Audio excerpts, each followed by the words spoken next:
E já estamos de volta ao Vivo em Cores. Obrigado pelo carinho, pela sintonia, pela audiência. É bom demais de estar com você hoje, aprendendo tudo que a gente precisa receber, essas orientações, essas informações sobre Parkinson com o Dr. Jefferson Moreira, médico neurologista e também neurocirurgião, que aceitou o nosso convite aqui para falar sobre esta realidade, que a gente precisa entender de verdade para compreender e para ajudar as pessoas que vivem, infelizmente, nessa realidade. Doutor, eu queria perguntar sobre cirurgia, né? Cirurgia, o senhor é neurocirurgião, mas antes disso eu queria convidar o senhor, porque a gente começou o programa com o testemunho do senhor Omar, e se não me engano, o senhor Vladimir, né? Parece que ele passou também, ele fez a cirurgia, e a gente vai ouvir dele como é que foi, e depois o senhor vai comentar. Vamos lá. Depois da cirurgia aconteceu tudo de bom, porque eu tinha alguns sintomas, eu tremia bastante com o lado direito, arrastava a perna, o lado direito, tinha um negócio que de tanto remédio que você toma, eu tinha uma tal de cinesia, que você não parava, não parava com a cabeça. Então eu tinha esse cinesia. Dormia muito mal, dormia 3 horas por noite, o intestino preso. Um dos sintomas característicos do Parkinson é o intestino preso.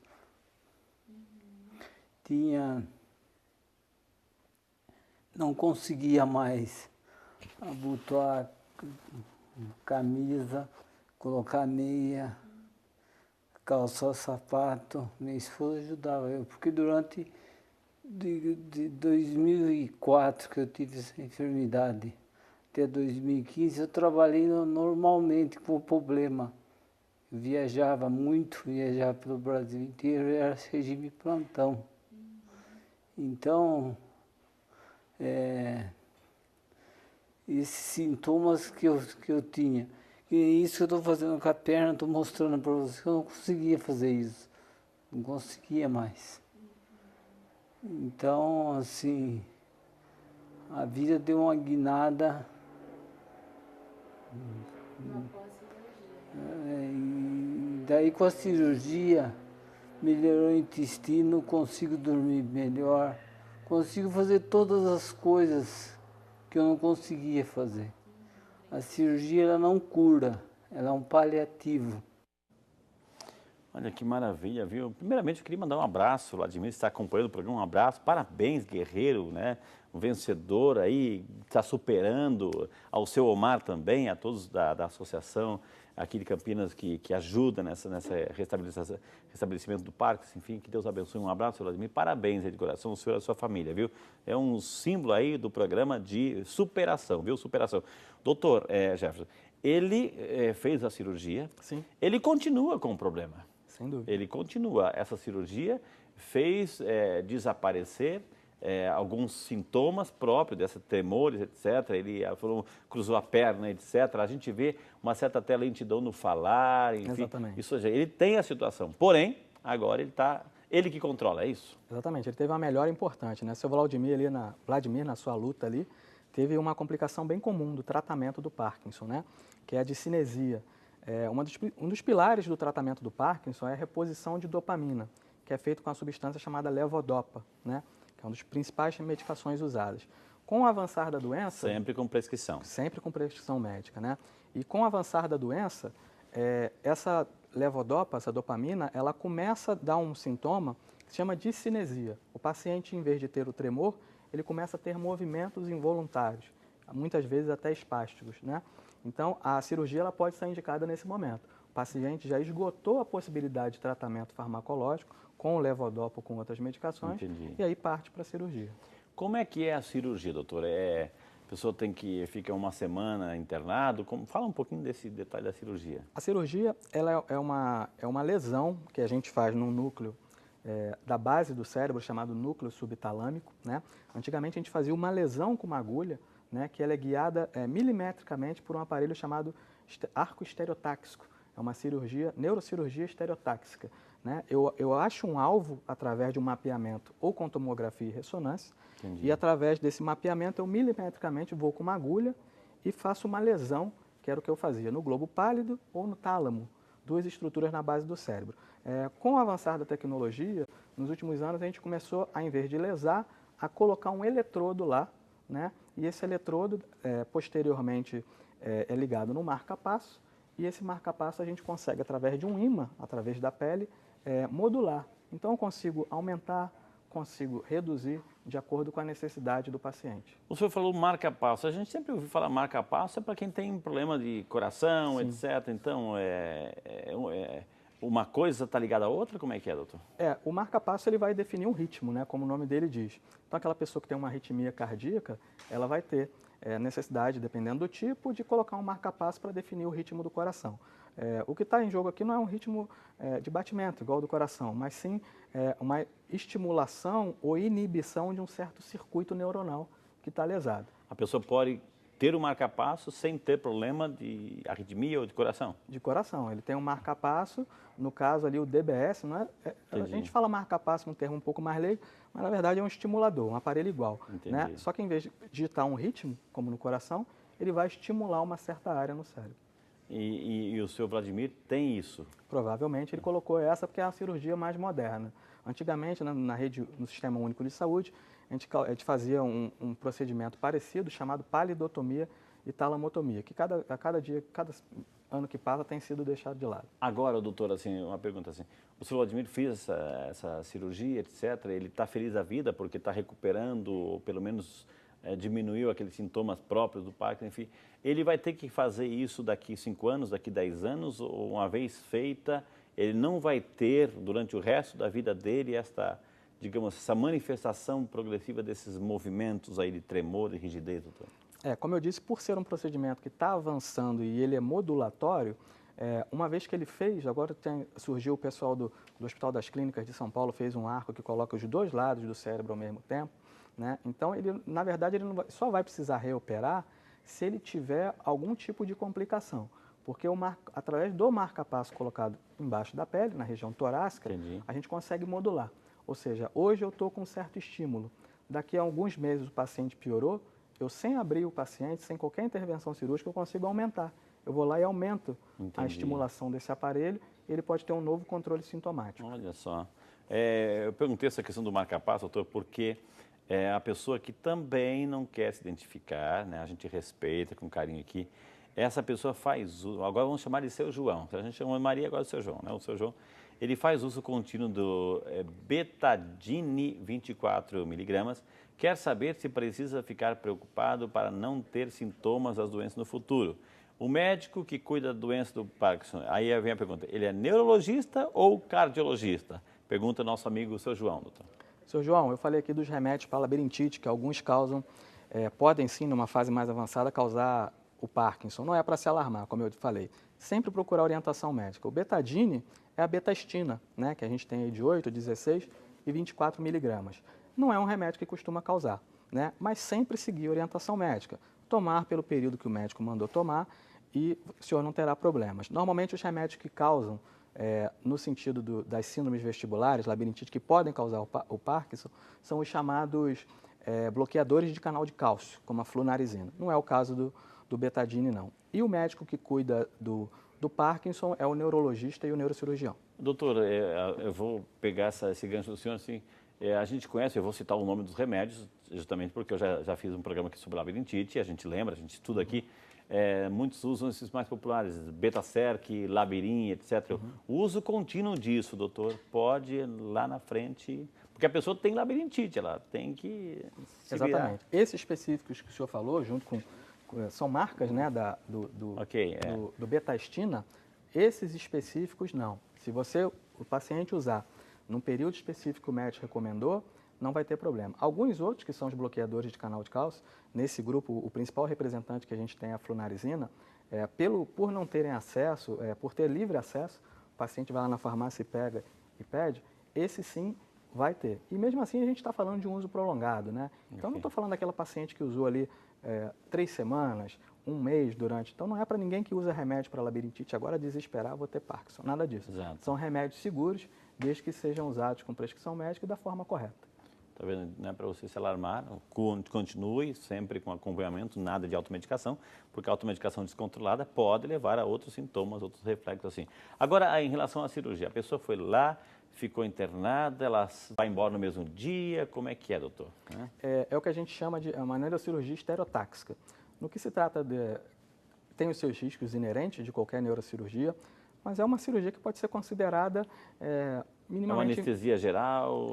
Ela é feita em 2 períodos no caso do DBS, que é o estimulador cerebral profundo. Num primeiro momento, com o paciente acordado, para atingir o alvo, a gente entra com uma agulha guiada por estereotaxia, que é um arco colocado na cabeça do paciente, uma agulha profunda.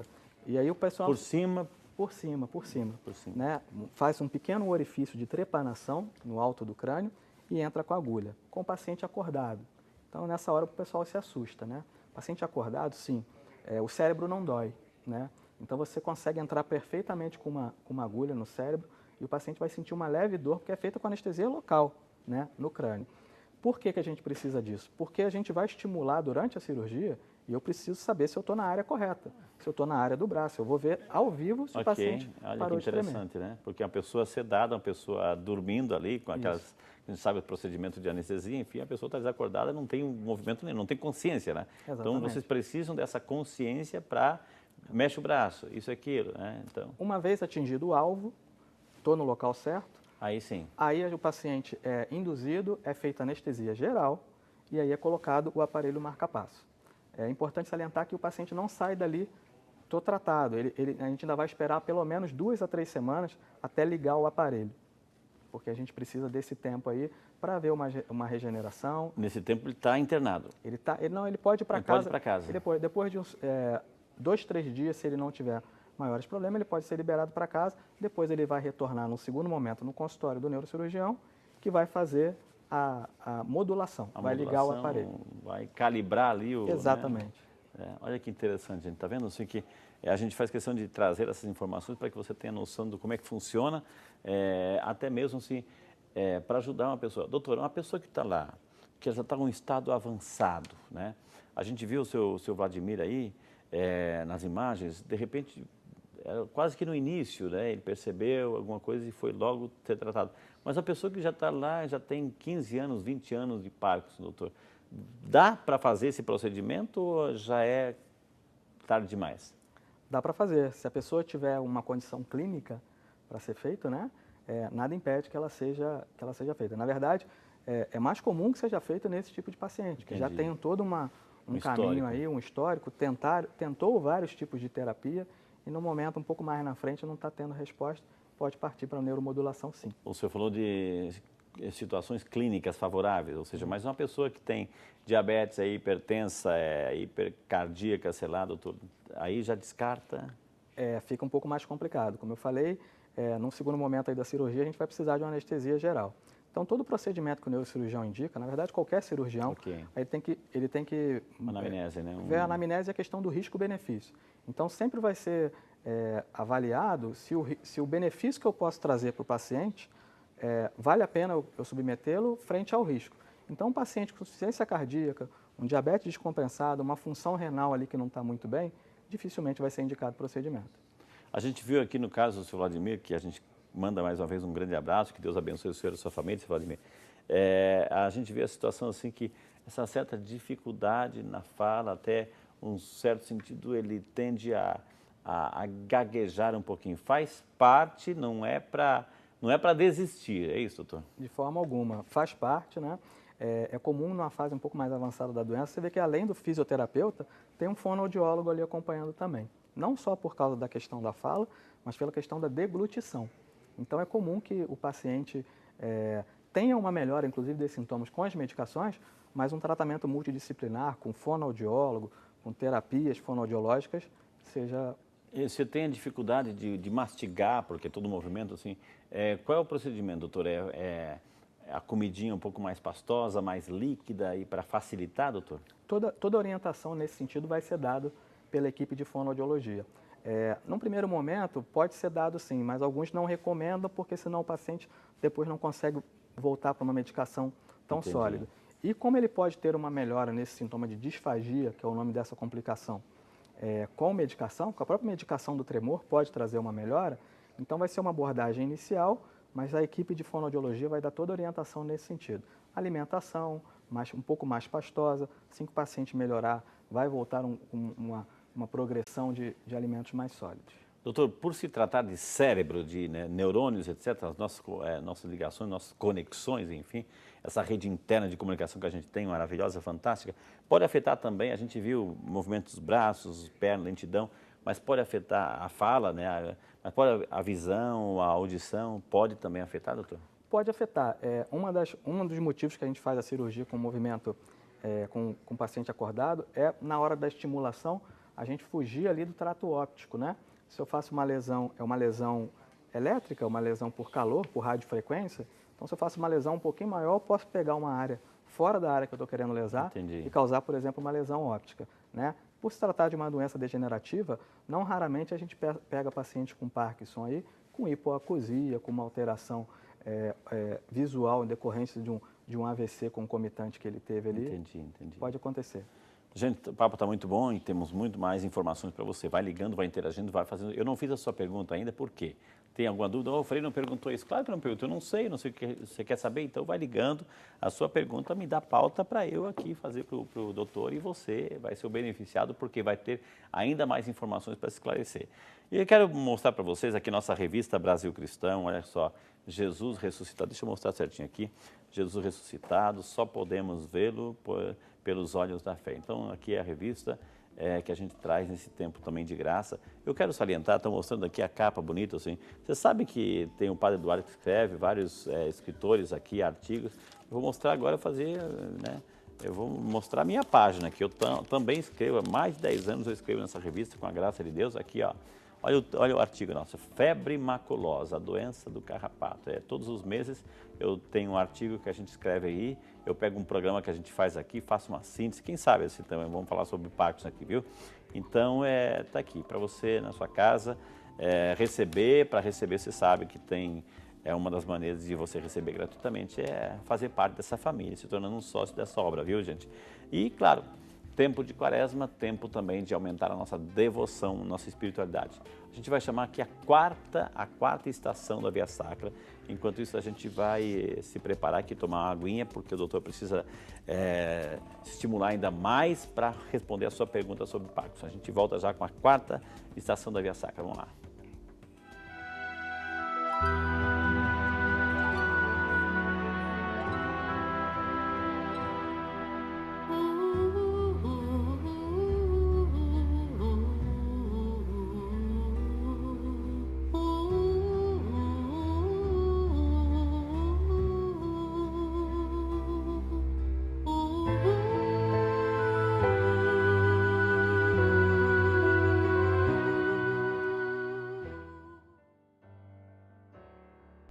Quarta estação, Jesus encontra sua mãe.